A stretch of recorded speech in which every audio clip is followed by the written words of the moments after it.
Hi there, welcome back to Bio 24, our euthanasia lecture.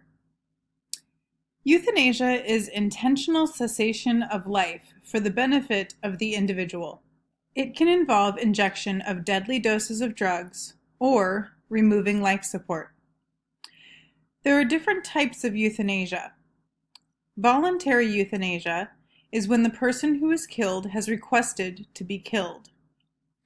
Non-voluntary euthanasia is when the person who is killed made no request and gave no consent.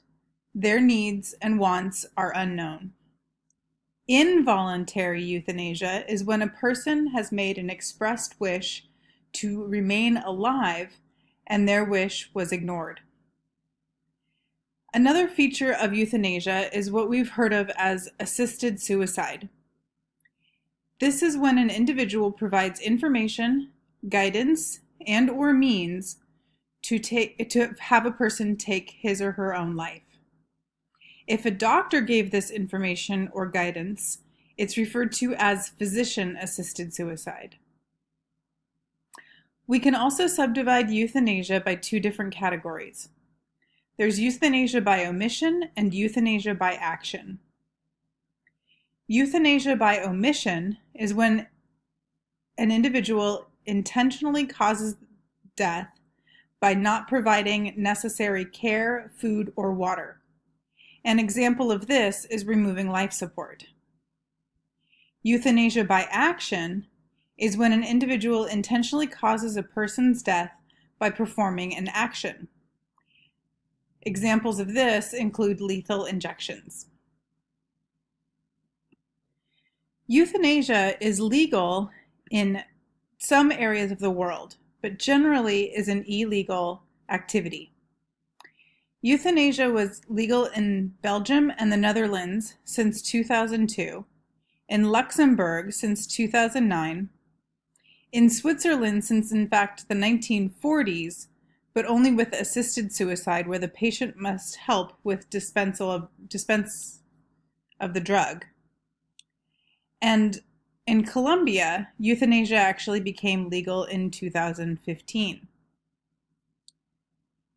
Currently, most states in the Union do not allow this practice, though there are some exceptions.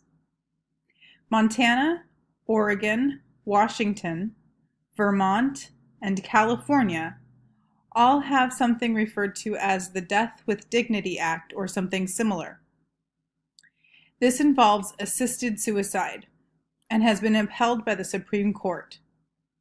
It legalizes assisted suicide under specific circumstances, such as the patients in extreme pain as a result of a fatal disease that is likely to kill them in the near future.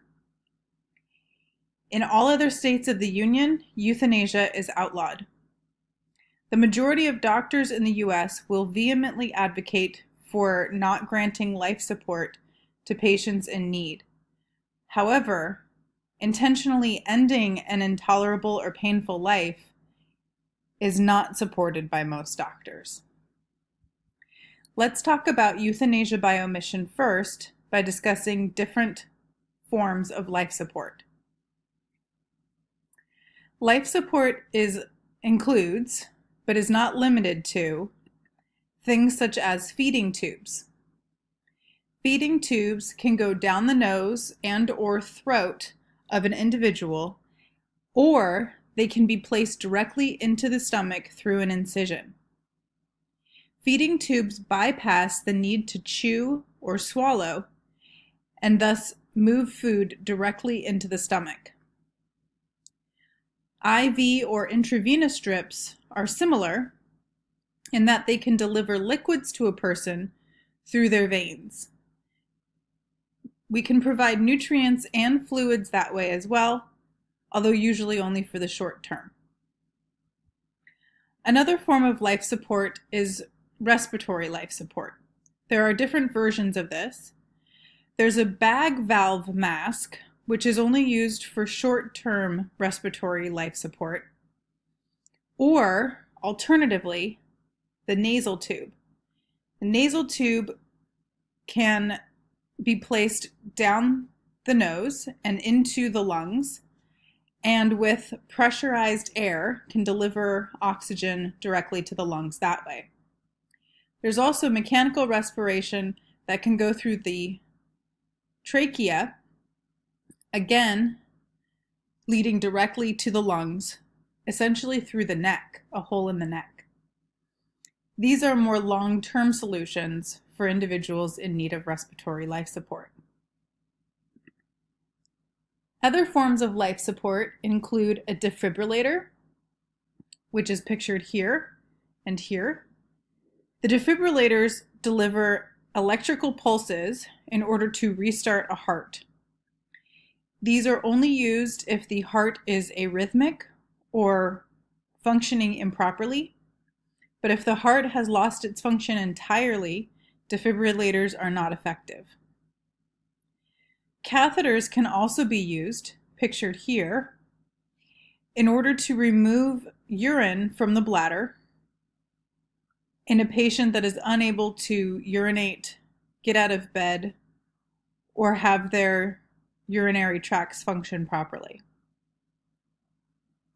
Finally, there's dialysis machines located here, which are used when the kidneys don't work. Kidneys generally tend to clean toxins out of blood, and what dialysis machines do is they remove the blood, place the blood through a filtration system in a piece of equipment, and then return the blood, minus toxins, back to the body. Many people in need of one or more of these forms of life support are often in a coma, or in some ways not able to get up out of bed. Comas are deep states of unconsciousness when a person fails to respond fully to stimuli. It is difficult to determine how severe a coma is by brain scans alone, and so it's better to judge an individual's response to stimuli than it is to do a brain scan. States of consciousness in comas are determined by a few different assessments. The first of which is judging eye response. If the eyes can open spontaneously, the individual is not in a state of coma, according to eye response. But if they only open in response to speech or pain or not at all, then they may be deemed in a certain progressively worse states of coma. You can also judge an individual's verbal response, where the best assessment is if they correctly respond to questions.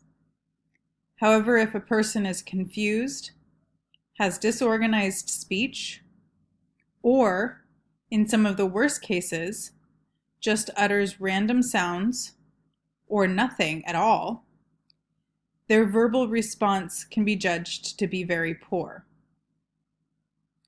Finally, a third category is motor response. The best judgment or assessment for motor response is an individual can obey commands, moving body parts requested by a physician.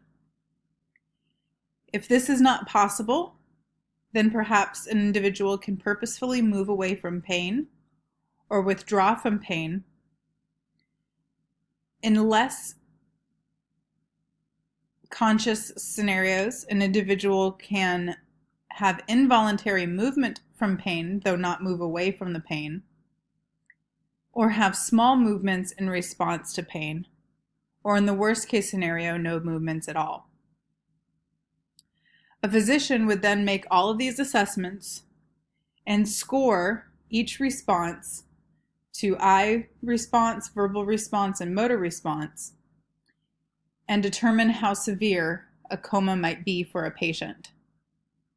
Persistent vegetative states are generally considered to be a 3 on this scale, with no response to eye, verbal, or motor cues at all.